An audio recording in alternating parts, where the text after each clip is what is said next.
परमपूज्य स्वस्ति श्री लक्ष्मीसेन भट्टारक भट्टाचार्य महास्वामीजी यांच्या चरणामध्ये इच्छा मी व्यक्त करतो, त्रिवार इच्छा मी करतो. आणि व्यासपीठावरती सर्व मान्यवर आणि समोर बसलेले सर्व श्रोता, मराठी साहित्य संमेलनामध्ये समारोप झाल्यानंतर एखाद्याला बोलायला सांगायचं म्हणजे माझीच परीक्षा जास्त असते. कारण एकदा समारोप झाला की कार्यक्रम, तरी देखील एवढ्या थंडीमध्ये तुम्ही सगळेजण आलात त्याबद्दल एकदा जोरदार स्वतःसाठी टाळ्या वाजवा.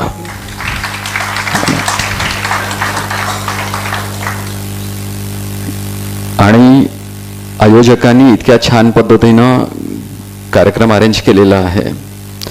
मी सकाळी ॲक्च्युली संध्याकाळी माझा कार्यक्रम, पण सकाळी म्हटलं की सकाळी चौघांचं बोलणं आहे, त्या चौघ्या लेडीजचं बोलणं ऐकावं आपण, काय त्या बोलतात, म्हणजे मला पण कळेल की आपल्या समाजामध्ये काय चाललंय. याच्यासाठी म्हणून मी आलो. ॲक्च्युली कार्यक्रम म्हणजे माझं बोलणं सुरू करायच्या अगोदर तुम्ही मला सांगा की मी खरं बोलायचं का बरं बोलायचं. मला दोन्ही बोलता येतं. गोड गोड बोलून तुम्हाला इथपर्यंत तुम्हाला सांगता येतं मला की बाबा काय आहे काय नाही.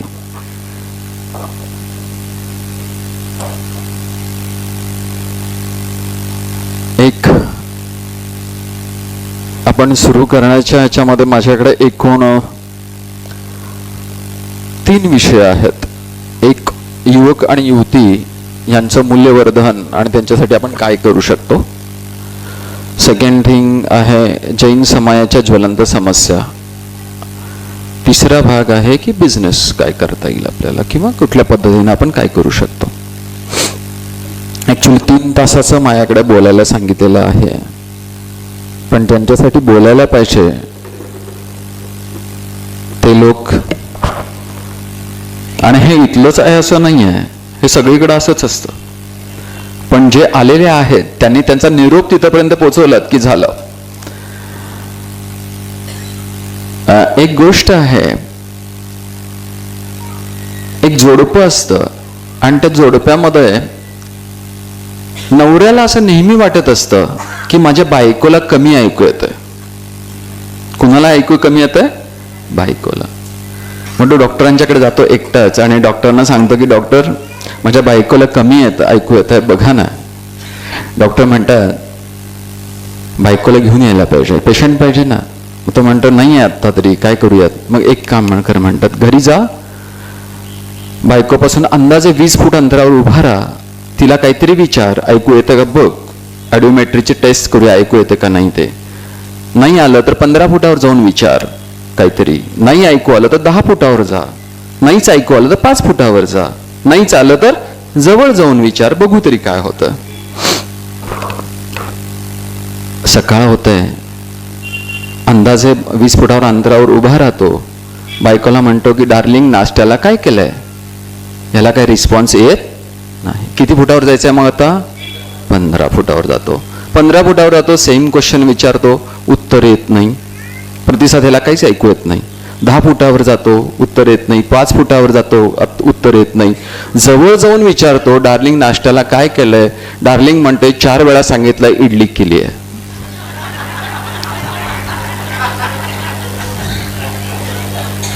समजलं का? बघा प्रॉब्लेम कुठे आहे, नवऱ्याकडे आहे का बायकोकडे आहे.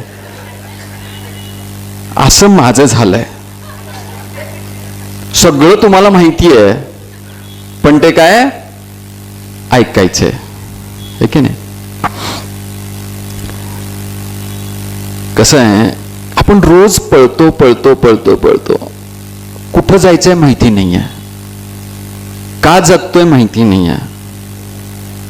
ह्या सगळ्या याच्यातनं ना आपल्याला काही चेंजेस करायला पाहिजे, कारण जमाना बदललाय. जरा लग्न न झालेल्या मुली हात वर करा प्लीज. अरे किती जणी आहेत मला जरा असं कळू द्या, जर चष्मा तर घालतो, 1 मिनिट, म्हणजे मला कुणाशी बोलायचं हे कळू द्या. ओके चलो ठीक आहे, ओके चलो ठीक आहे, इकडं तर कळत. काय आहे ना, जमाना बदलला है. जिस चीज से धोना चाहिए उसे हम पी रहे हैं और जिसे पीना चाहिए उसे हम धो रहे हैं. हॉटेलमध्ये किती जण जात नाही आहेत? आत्ताच राहू द्या पूर्वीच. काय होतं ना, हॉटेलमध्ये जेवलो ना, जेवल्यानंतर आपल्याला काय येतं? हात धुवायला फिंगर बाउल येतो, आहे की नाही? काय असतं त्याच्यामध्ये? थंड पाणी नाही, गरम पाणी असतं. ओके चलो, गरम पाणी असतं आणि काय असतं? लिंबू असतो. जेवल्यानंतर गरम पाणी आणि लिंबू जर पिलो आपण तर डायजेशन सिस्टीम काय होते? चांगली राहते, म्हणून ती केलेली सिस्टीम आहे. आणि जी गोष्ट ज्याच्याने टॉयलेट साफ करायला पाहिजेत, ज्याच्यामध्ये कोका कोला असेल, स्प्राईट असेल, त्याच्याने आपण काय करतो? है ना, सिस्टीम चेंज व्हायला लागली आहे, जमाना बदलायला लागलाय. बघा ना, बुरी नजर वाले तेरा मुंह काला कुठं लिहिलेलं असतं? ट्रकच्या मागे लिहिलेलं असतं की नाही? बघा, म्हणजे एक सिस्टीम बघा की आपण समजा तुम्ही 2 व्हीलरवरनं चाललाय, समोरनं 2 कोटीची मर्सिडीज चालली आहे आणि एक ट्रक चाललाय, तुम्हाला नजर लावायचीच आहे, तर कशाला लावणार आहे? लिहिलेलं कशाच्या मागे आहे? जमाना बदललाय, हा ना. हे जमाना बदललेला हा जो पार्ट आहे ना, हा पार्ट पुढे गेलो आपण तर सगळ्यात महत्वाचा भाग की तुम्हाला ते माकडाची गोष्ट माहिती आहे का? माकड आणि टोपीवाला, टोपी विके आणि माकडाची गोष्ट माहिती आहे तुम्हाला, आहे की नाही? म्हणजे तो विकायला जातो आणि मग ते झोपतो, झोपल्यानंतर उठून बघतो तर ते हे नसतात, टोप्या नसतात. ह्या भाग तुम्हाला माहिती आहे. मग तो काय करतो? आपली टोपी काय काय बरंच काय काय करतो आणि मग ते टोपी खाली आपटतो, माकडं काय करतो? टोप्या देतात, बरोबर ना? हा पार्ट माहिती आहे. तो घरी जातो आणि दुसऱ्या याच्यामध्ये काय होतं ना, त्याचा मुलगा पण तेच काम चालू करतो. दुसरा जमाना, 2nd जनरेशन तेच काम चालू करते. त्याच झाडाखाली जेवतो, झोपतो, उठून बघतो टोप्या नाहीये. टोप्या कुठे गेल्या? माकडाने वरती नेला. याला काय माहिती आहे? काय करायचंय? खाली आपटायची, मग माकड काय करणार? टोपी देणार. हे सिंपल आहे. सेम तसं करतो. माकड टोप्या देत नाही. का देत नसतील? एक्झॅक्टली.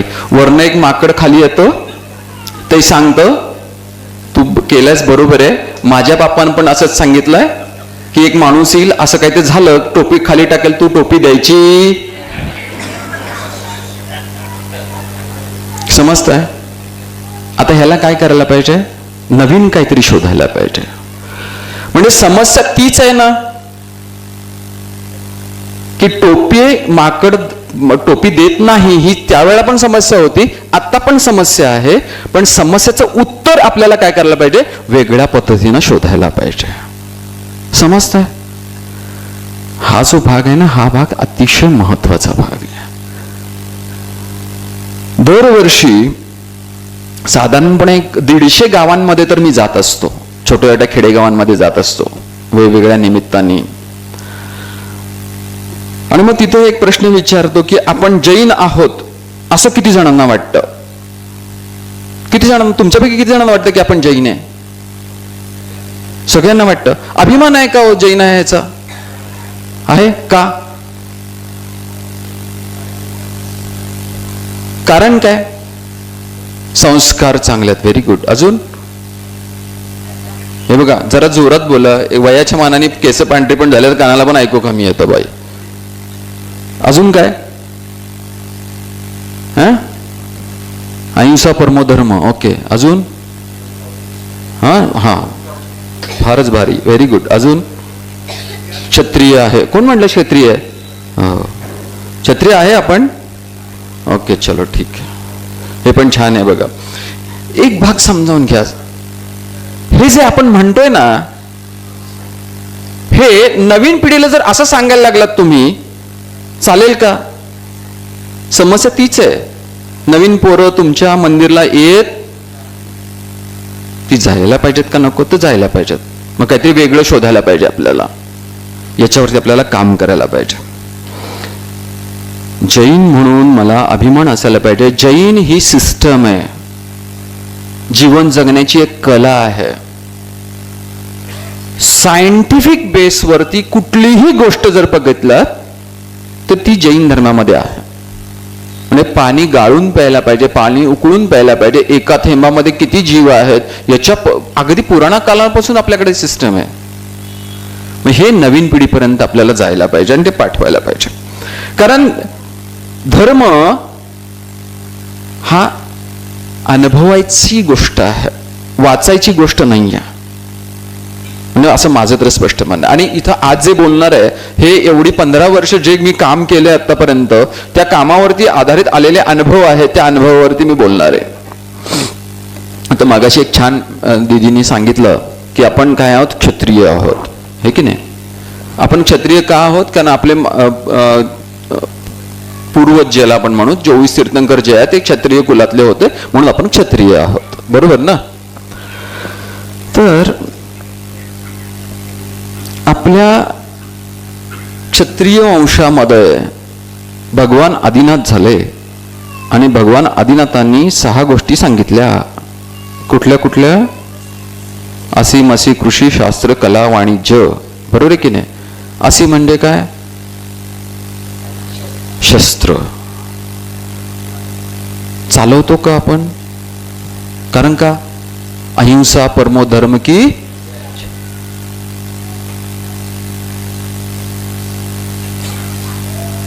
जमाना बदललेला आहे.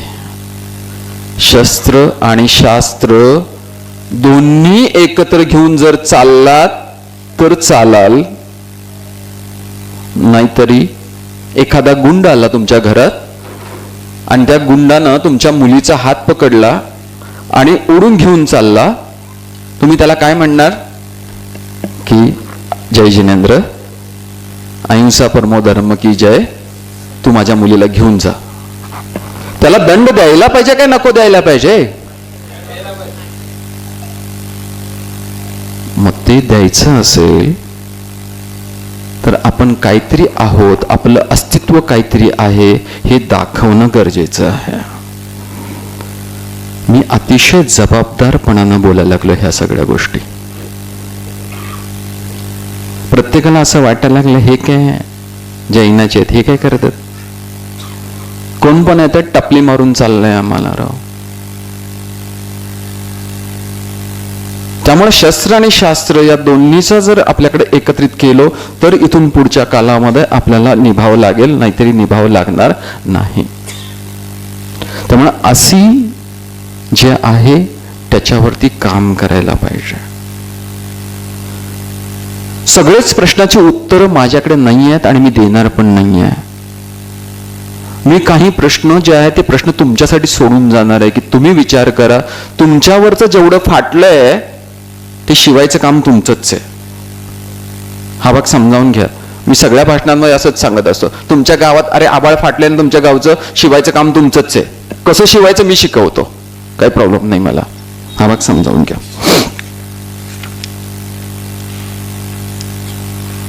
6 मे 1542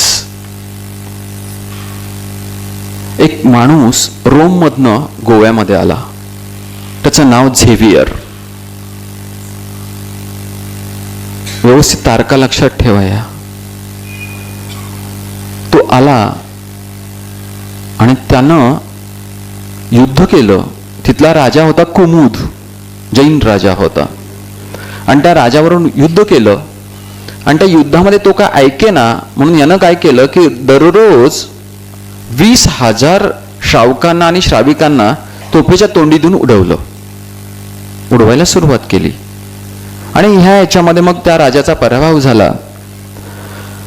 आणि मग तिथं मग सेंट झेवियरचं ते राज्य आलं. आणि हे एवढा मोठा कत्ल केला त्यानं, कत्तल केली अक्षरशः जैन समाजाची गोव्यामध्ये. आणि म्हणून त्याला रोम मधनं त्याला सेंट नावाची पदवी आली. आणि सेंट झेवियर चर्च जे आहे तिथं त्याचं शरीर अजूनही ठेवलेलं आहे. आणि ते बघायला आपण जातो. समजते का? बघा, मला कुठल्या धर्माविषयी मला काही म्हणायचं नाही बरं काय. प्रत्येक धर्म आपापल्या जागी योग्य आहे, नो डाऊट. बुद्धिझम योग्य आहे, हिंदुइझम योग्य आहे, ख्रिश्चन योग्य आहे, मुस्लिम पण योग्य आहे, आम्ही पण योग्य आहोत. पण एकमेकांच्या धर्मामध्ये ढवळाढवळ करण्याचा अधिकार कुणालाही दिलेला नाही. त्यामुळे याच्यावरती काम करायला पाहिजे. दोन समस्या ज्या ह्युमन कॅपिटल ज्याला आपण म्हणतो, म्हणजे आपली नेक्स्ट जनरेशन ज्याला आपण म्हणतो, ते नेक्स्ट जनरेशन जी छोटी असेल जी मोठी असेल, त्या जनरेशनवर जर तुम्ही काम नाही केलं व्यवस्थितरित्या, तर एक दिवस असा येईल की ज्या दिवशी ते कॅपिटल तुमच्या हातातनं गेलं तर तुम्ही मिळवलेला पैसा पण जाणार आहे. तर आपल्याला जे काम करायचं आहे ते काम करायला पाहिजे, ते ह्युमन कॅपिटल वरती काम करायला पाहिजे, नेक्स्ट जनरेशन वरती काम करायला पाहिजे. जे ह्या दीदी सकाळी ज्या पाठशाळेच्या माध्यमातून ज्या ह्यांनी काम केलेलं आहे चांगलं, त्यांच्या मागे पाठीशी जोरदार उभ्या राहा सगळेजण. कारण नेक्स्ट जनरेशन जर तुमची तयार झाली तर तुम्ही टिकणार आहे, नाहीतरी तुम्ही टिकणार नाही. असं जर कुणाला वाटत असेल की जैन धर्माचा शत्रू कोण, तर त्याचं काय उत्तर येईल असं वाटतंय?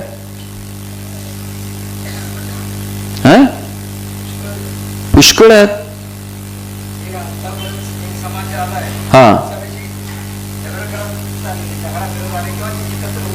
ओके. समाजात शत्रू कोण? इतर समाज आहे? नाही. आपला शत्रू कोण? मगाशी महाराजजींनी एक छान हे बोललं आणि मी पण माझ्या नेहमी याच्यात बोलतो, हे 13 पंथ, हे 20 पंथ, हे कोण अभिषेक करतो, कोण अभिषेक करत नाही, कोण पद्मावतीला मानतो, कोण मानत नाही. अरे देणं घेणं नाही आहे. हाय किती तुम्ही? 40 लाख 50 लाख. आणि आपल्या आपल्यात जर आपण भांडत बसलो ना तर हे काही खरं नाही आहे. त्यामुळे जेवढे आहोत तेवढे एकत्र राहण्याचा प्रयत्न करूयात. मी गेली जवळजवळ 15 वर्ष, दीदी पण आहेत, म्हणजे डी ए पाटील सरांच्या मिसेस, वीर महिला मंडळ नावाचा एक प्रकार आहे. आणि त्या वीर महिला मंडळ, वीर सेवा दल, दक्षिण भारत जैन सभा याच्यातनं आम्ही साधारणपणे 120 गावांमध्ये मुलींची शिबिरे घेतली. म्हणजे ज्यांचं लग्न झालं नाही पण 5वी पासूनच्या मुली आहेत, 5वी पासूनच्या लग्न झालेल्या पर्यंतच्या मुलींची शिबिरे घेतली. कारण काय याचं? तर आपल्या मुली समाज सोडायला लागलेत. किती जणांना असं वाटतं की आपल्याकडे आता तो प्रॉब्लेम आहे, मुली समाज सोडायला लागलेत, आपला इतर समाजामध्ये चाललेत आहे. आपल्या मुलांची लग्न होत नाही आहेत वेळेवर, असं किती जणांना वाटतं? मग मुली ज्या समाज सोडायला लागलेल्या आहेत त्याच्यासाठी काय करता येईल, याच्यासाठी आम्ही prevention is better than cure, याच्यासाठी म्हणून आम्ही काय करतो की 2-2 दिवसाचे वर्कशॉप्स घेतो आणि त्याच्यामध्ये आम्ही सांगतो की बाबा चांगलं काय आहे, वाईट काय आहे, तू कोण आहेस, याच्यावरती काम करतो. आणि ह्या ज्या समस्या आहेत या समस्यांमध्ये अतिशय वेगळ्या पद्धतीनं काम जर तुम्ही नाही केलं तर प्रॉब्लेम बरेच येणार आहेत. एक सेकंड फक्त थांबतो. ओके, हा,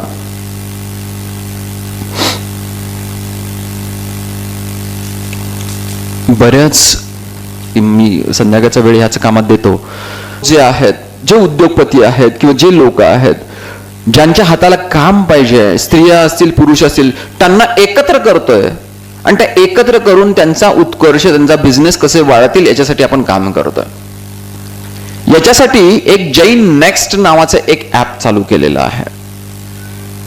तर जैन नेक्स्ट ऍप मध्ये तुम्ही ज्यावेळेला रजिस्टर करता तुमचा बिझनेस, तर तुम्हाला कळतं, तुम्ही तुमच्या कॅटेगरीनुसार तुम्ही त्याला रजिस्टर होता, तुमचे डिटेल्स तुम्ही त्याच्यामध्ये भरता, आधार कार्ड भरता, त्याच्यानंतर तुमच्या बिझनेस एक सिस्टम असेल ती सिस्टम भरता, अपलोड करता. 500 रुपये खर्च आहे वन टाइम.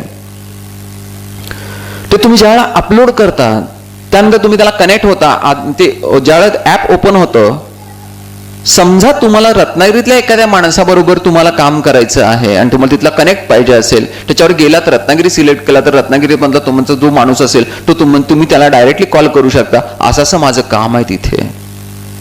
काय होतंय बघा.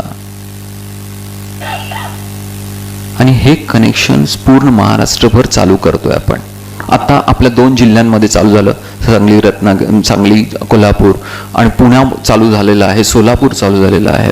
ज्यांना ज्यांना हे पाहिजे असेल, जैन नेक्स्टच्या ॲपला गेलात तर ॲटो त्याचा ॲप तुम्ही डाउनलोड करू शकता. स्त्रियांसाठी 250 रुपये खर्च आहे फक्त, 1 टाइम फक्त. परवाची गोष्ट सांगतो. आष्टा गाव जे आहे, आष्ट्यामध्ये शीतल थोटे आहेत. डेअरीचं फार मोठं प्रस्त आहे. डेअरीमधलं रोजचं 50,000 लिटरचं कलेक्शन आहे. त्यांचा एक रत्नागिरीमध्ये त्यांचा हे गेलं, देवरूखमध्ये त्यांचा ट्रक मागच्या आठवड्यामध्ये पलटी झाला. सकाळी म्हणजे नेणारा ट्रक तो दुधाचा होता, तो पलटी झाला. आणि पलटी झाल्यावर याला इथं बसून रत्नागिरीतलं देवरूखमधलं करताच येईना काय. मग त्याला आठवलं की आपला देवरूखमधला एक माणूस आहे, त्यांनी त्याला फोन केला की माझं असं झालंय आणि जरा बघता काय करत. त्यानं तिथनंच फोनवरनं सांगितलं की तुम्ही इकडे यायचं नाही, आम्ही बघतो काय करायचं. त्यानं क्रेन आणल्या, 2 गाड्या आणल्या, त्यानं ते गाडी सरळ करून घेतली, तात्पुरती चालू केली आणि विदिन 1 आवर ती गाडी चालू करून परत रस्त्याला लागली.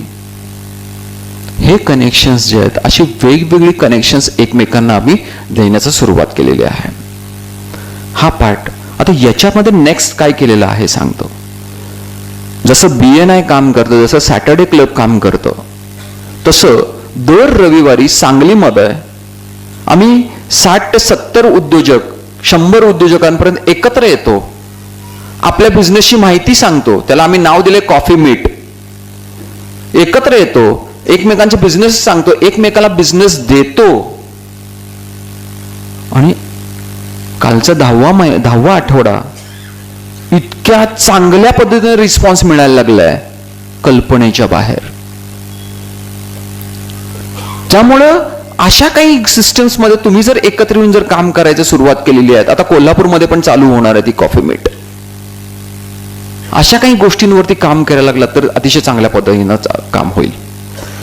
तिसरा सगळ्यात महत्त्वाचा भाग, ज्या लेडीज घरात बसून काम करतात, उद्योजिका आहेत, पापड असेल, कुरड्या असेल, त्यांच्या कुठला पण बिझनेसेस असतील, त्या बिझनेसेस एकत्र आला तर एका ब्रँडच्या खाली त्याच्यावरती काम करायचं चालू आहे. म्हणजे पापड असेल तर एकाच ब्रँडचा पापड असेल, आणि ज्याला कुणाला पाहिजे, परदेशात जरी पाहिजे असेल, पुण्यात पाहिजे, मुंबई पाहिजे, कुठं पाहिजे, तर त्यांनी ब्रँडमधनं ते मागवून घ्यायचं. त्याच्यावरती काम चालू आहे. त्यासाठी तुमच्याकडे जे बिझनेसेस असतील ते बिझनेसेसवरती काय करा, जैन नेक्स्ट वरती येऊन ॲपवरती येऊन जा. दक्षिण भारत जैन सभेनं अजून एक काम चालू केलं, 100 करोड बिझनेसवाला. त्या 100 करोड बिझनेसवालामध्ये प्रत्येक बिझनेस 100 कोटीपर्यंत कसा पाहिजे एक बेसिक माइलस्टोन म्हटलाय आम्ही. तो काय असाच पाहिजे तसाच पाहिजे असं नाही आहे. त्याच्यावरती आम्ही काम करतो.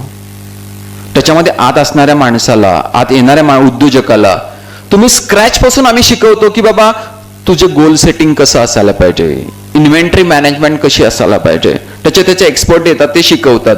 तू बाबा अकाउंटिंग कसं ठेवायचं आहे, याच्यापासून मार्केटिंग, ब्रँडिंग पर्यंत सगळ्या गोष्टी आम्ही शिकवतो. फ्री ऑफ कॉस्ट आहे सगळं. अशा काही गोष्टी तुमच्याकडे बिझनेस ब्लूप्रिंट नावाचा कन्सेप्ट चालू करतोय आम्ही. त्याच्यानंतर ग्रोथ सर्कल नावाचा एक कन्सेप्ट नवीन चालू करतोय सांगलीमध्ये जे उद्योजकांसाठी. तो सर्कल, त्या ग्रोथ सर्कलमध्ये काय होतंय की सगळे उद्योजक एकत्र येतील आणि जसं मीटिंग्स होत आहेत तसं 1 to 1 एकमेकाला भेटतील. माझा हा बिझनेस आहे, माझा हा बिझनेस आहे सांगतील आणि आपला बिझनेस नेक्स्ट लेवलला कसा जाईल, जैन समाज नेक्स्ट लेवलला कसा जाईल आणि पूर्वीचं वैभव जे आहे ते वैभव कसं येईल याच्यासाठी आम्ही काम करतोय. याच्यावरती ज्यावेळेला काम करायला चालू करतोय आपण, त्यावेळेला हे कसं आहे माहितीये, सगळं हे लिमिटेड पिरियडची ऑफर आहे. आपला जन्म म्हणजे आपण किती जगणार आहोत, 60, 70, 80 वर्ष संपला विषय. या कमी वेळेमध्ये आपल्याला काय करता येईल तेवढं आपण सगळं करतोय. समाजामध्ये, ज्या समाजामध्ये आपण जन्मलेलो आहोत, त्या समाजाचं ऋण फेडणं आपली नैतिक जबाबदारी आहे. आणि जयसिंगपूर पासून 200-250 किलोमीटर वरती फलटण मध्ये रात्री बोलण्यासाठी मी इथं आलो, याचं कारण म्हणजे दोन आहेत. एक, माणिक गांधी नावाचा माणूस,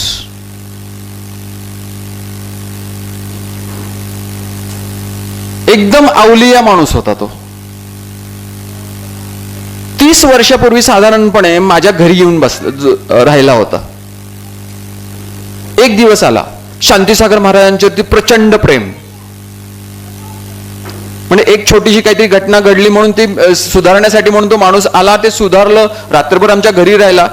30 वर्षापूर्वीचं माझ्या डोक्यामध्ये तो माणूस एवढा फिट बसला ना, त्याचं ते धर्माविषयीचं प्रेम आणि ते सगळ्या गोष्टी ते बघितलं, एवढा लांब माणूस येऊन काम करायला लागलाय.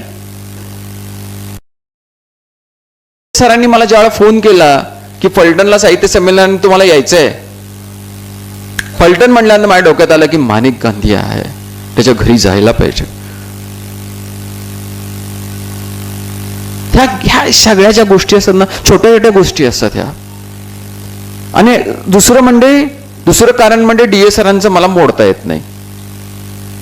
कारण ह्या हे फक्त कपडेच घातलेत म्हणून मुनी नाही आहेत, नाहीतर हे चालते बोलते मुनीच आहेत. कधीही बाबा घरात असत नाही, नेहमी समाज. आणि हे आत्ता नाही आहे, पूर्वीपासून हे असंच आहे चळवळीचं काम. त्यामुळे अशा वेगवेगळ्या गोष्टी बघा, आपण एका दिव्यानी दुसरा दिवा पेटवायला पाहिजे. 30 वर्षापूर्वी तुमच्या माणसाने तिकडे येऊन दिवा पेटवण्याचा प्रयत्न केला, ते माझ्या डोक्यात बसले की अरे नाही, त्या माणसानं एवढं निस्वार्थपणे आलेलं आहे. सर म्हणले माझ्याकडे एक पांढरं पाकिट आता देत होते सत्काराच्या वेळेला. मी म्हणलं नाही हो सर, माझं पोट भरलेलं आहे आणि मी कुठंच म्हणजे पैसे घेत नाही. म्हणजे ह्या ज्या छोट्या छोट्या गोष्टी आहेत, समाजासाठी समाजाचं ऋण जे आहे त्याचं ऋण आपल्याला जसं पाहिजे, आपल्याला जे आपल्याकडे अवेलेबल आहे ते देऊन आपण फेडायला पाहिजे. ससा आणि कासवाची गोष्ट माहिती आहे तुम्हाला. एक कोणतरी जिंकतो, एक तर कोणतरी हारतो. इथून पुढच्या काळामध्ये दोघांनी हारू नये यासाठी काम करायला पाहिजे. भले मग जिथं प्रॉब्लेम येईल तिथं कासवाच्या पाठीवर ससा बसेल आणि नदी पार करेल. तुम्हाला असं वाटतं का की जैन समाजामध्ये गरिबी नाही आहे, बिलो पॉवर्टी लेवल मध्ये लोक नाही आहेत? प्रचंड आहे, 2 वेळचं खायला नाही अशी अवस्था आपल्या घरची आहे. लोकांना असं वाटतं की हे जैन आहेत म्हणजे यांच्याकडे प्रचंड पैसा असतो. अरे नाही आहे भाई, मुठभर लोक सोडली तर बाकी यांच्याकडे काय आहे? मग त्यांना हात देऊन त्यांना वरती आणण्याचं जे पवित्र काम आहे ते पवित्र काम तुम्ही करा. तुमच्या आजूबाजूला बघा, एखादं गरीब जोडपं, एखादं गरीब घर आहे, त्याला हात द्या, त्याला वरती आणण्याचा प्रयत्न करा. कारण ना बघा, सगळ्याच समस्यांना पैशाने सुटत नाही आहेत. समजा माझ्याकडे 1 रुपया, तुमच्याकडे 1 रुपया, समजा आपण एकमेकांना परत दिले, तुम्ही मला 1 रुपया दिला, मी तुम्हाला 1 रुपया दिला, दोघांच्याकडे किती रुपये राहिले? एकच. पण माझ्याकडे एक आयडिया आहे, तुमच्याकडे एक आयडिया आहे, दोघांनी समजा जर एक्सचेंज केली तर दोघांच्याकडे किती आयडिया आहेत? 2. हा भाग समजावून घ्या, याच्यावरती काम करूया. लोकांना ना विनाकारण इगो असतो, माझ्याकडे एवढे करोड आहेत, माझ्याकडे एवढे. अरे कुछ नाही आहे भाई, शेवटचा श्वास संपला की तू 0, कुछ नाही आहे तेरे पास. पण जोपर्यंत आहोत तोपर्यंत दुसऱ्या जन्मामध्ये, दुसऱ्या योनीमध्ये ज्यावेळेला जाणार आहे त्याची तयारी आत्ता करायला पाहिजे. त्याची करन्सी पैसा नाहीये. आणि पाप आणि पुण्य हे कन्सेप्ट जे आहे ते कन्सेप्ट दुसऱ्याला मदत केलात, दुसऱ्याचं चांगलं केलात, पुण्य आहे भाई. त्याचं वाईट केलात, पाप आहे. एवढं सिंपल कन्सेप्ट वरती जगा. त्यामुळे या याच्यावरती काम करूयात. कारण कसं आहे की आपल्याला ज्या गोष्टींवरती काम करायचं आहे त्या गोष्टींवरती एक भाग समजावून घ्या, आपण 0.5% आहोत सगळ्या लोकसंख्येच्या. बिझनेसची अपॉर्च्युनिटी जी आहे ती बिझनेसची अपॉर्च्युनिटी किती आहे? 99.5. मी असा विचार करतो बाई, समजतं काय? बघा, आपण 0.5% आहोत, 99.99% मार्केट आपल्यासाठी आहे. आणि एक भाग मला माहिती आहे की साला जैनांच्या DNA मध्ये बिझनेस आहे, नोकरीसाठी बनलेलंच नाही आहे. समजते का? बघा, त्यामुळे त्याच्यावरती काम करूयात. बघा, दुसऱ्या समाजाला पण आपण आदर द्यायलाच पाहिजे, देतोच आणि त्या पद्धतीने कामच करतो. सगळ्यात जास्त गोशाळा आपल्या आहेत, सगळ्यात जास्त ब्लड बँक्स आपल्या आहेत, धर्मार्थ दवाखाने, आपण चॅरिटी हॉस्पिटल्स आपली आहेत. आपण देतो, जिथनं आपण घेतो तिथं आपण देण्याचा पण प्रयत्न करतो. याच्यावरती काम करूयात आपण. सगळ्यात शेवटचे 2 मुद्दे सांगतोय की नीतिमत्तेनं जी मिळवलेली मालमत्ता आहे किंवा नीतिमत्तेने मिळवलेला 1 रुपया जरी असला तो तुमच्या घराला वरती नेतो. चुकीच्या पद्धतीनं 1 रुपया मिळवलेला असेल तर 1 फाईन डे तर तुम्हाला खालीच नेतो. त्यामुळे बिझनेसमध्ये नीतिमत्ता, व्हॅल्यूज, इथिक्स, प्रिन्सिपल्स हे सगळं ठेवून जर तुम्ही काम केलं तर तुमच्या दुकानातली गर्दी हटणार नाही, नाहीतर तुमच्याकडे कोणीही येणार नाही. त्यामुळे ह्याच्यावरती काम करूयात. एक असं म्हणतात की मेरे हिस्से से ज्यादा तूने मेरी थाली में परोसा है. मैं आपल्यासाठी सांगतोय, हा, मेरे हिस्से से ज्यादा तूने मेरी थाली में परोसा है. मुझे कितने भी मुश्किलें दे, मुझे मेरे कर्मों पे भरोसा है. वो कहते हैं कि छीन के खाने वालों का कभी पेट नहीं भरता. वो कहते हैं कि छीन के खाने वालों का कभी पेट नहीं भरता और बांट के खाने वाला कभी भूखा नहीं मरता. हे प्रिन्सिपल जे आहे हे जैनांचं प्रिन्सिपलच आहे. एकमेकांना गिव्हर्स गेन पॉलिसी ज्याला आपण म्हणतात नवीन मॅनेजमेंटच्या थेअरीमध्ये, आपण जे देतो तेच आपल्याला काय होतं? परत येतं. याच्यावरती काम करूयात. आणि सगळ्यात महत्वाचा भाग, ज्या लोकांना आपल्याला काम करायचं आहे त्यांच्यासाठी एक फक्त सांगेन की ज्यांना काय काय पाहिजे बघा, ज्याच्याकडे जे आहे त्यांना द्यायचा प्रयत्न करा. ज्याच्याकडे वेळ आहे समाजाच्या साठी म्हणून, ज्याच्याकडे जे आहे ते देण्याचा प्रयत्न करा. ज्याच्याकडे वेळ आहे त्याने वेळ द्या, ज्याच्याकडे पैसा आहे त्यांना पैसा द्या, ज्याच्याकडे ज्ञान आहे त्यांना ज्ञान द्या. ज्याच्याकडे आहे ते देण्याचा प्रयत्न करा की दिल्यानंतर तुमचं कमी होणार नाही, उलट वाढणंच जास्त होईल. कारण हा धर्माचा यज्ञ आहे.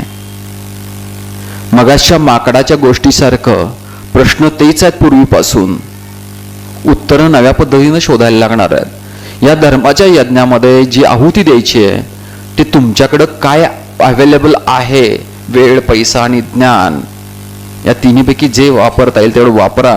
आणि सुवर्ण सौभाग्यशाली नव्यानं समाजाची जर आपल्याला स्थापना करायची असेल तर आपल्याला हे करावं लागेल. एवढं बोलतो. आणि जे काही संयोजक आहेत सगळे इथले आपले, हे सगळं तुम्हाला एकत्र करण्याचं ज्यांनी काम केलेलं आहे, त्यात DA पाटील सर असतील, हे वरती बसलेले सगळे लोक आणि जे याचे लोक आहेत, कमिटीचे लोक आहेत, त्यांच्यासाठी मला एक म्हणावं लागतं, अपने लिए तो सब जीते हैं पर हित में जीना जीना है. अपने लिए तो सब जीते हैं पर हित में जीना जीना है.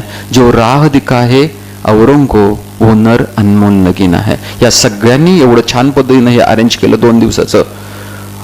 यासाठी म्हणून एकदा जोरदार टाळ्या वाजवूयात. आणि मला संयोजकांनी इथं बोलण्याची संधी दिलीत. वेळ पण बराच झालेला आहे, त्यामुळं या सगळ्यांचं मी आभार मानतो आणि इथे थांबतो. जय जिनेंद्र.